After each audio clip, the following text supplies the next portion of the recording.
21st century. The US Defense Secretary Leon Panetta there. Well, to get more on this story, we're joined now by Amitav Acharya, the chair of ASEAN Studies at the American University in Washington. Amitav, first of all, just picking up on the perspective of the United States, it's going to be very, very keen to maintain a balance somehow, isn't it, between these two countries, both China and Japan, both very important. Yes, it will be, because although the U.S. has a defense treaty with Japan, it also doesn't want to be dragged into a conflict over an island. And Mr. Panetta has to strike a very careful balance. He cannot be seen to not to be concerned about this dispute. So he is trying to urge restraint on both sides.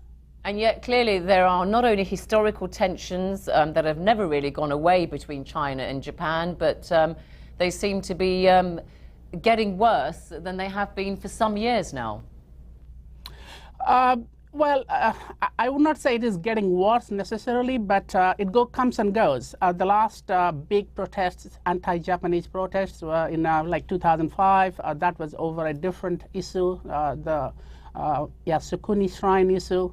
And as long as China is growing nationalism, we would expect these things. But I think the real danger here is miscalculation. I don't think the Chinese regime, the government, can afford to let these protests go out of hand, because they will backfire against the government. So they have to clamp down on these protests at some point and not let them go out of hand. But there is a danger that with all these people going there and the warships being deployed or patrol ships being deployed, there's a chance of a miscalculation. And that is the real danger here. Okay, and you are chair of the ASEAN Studies, Association of Southeast Asian Nations.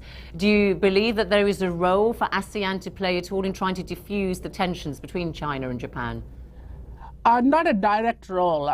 This is in Northeast Asia. ASEAN has its own problems, especially the South China Sea dispute. That's another story. But again, something similar.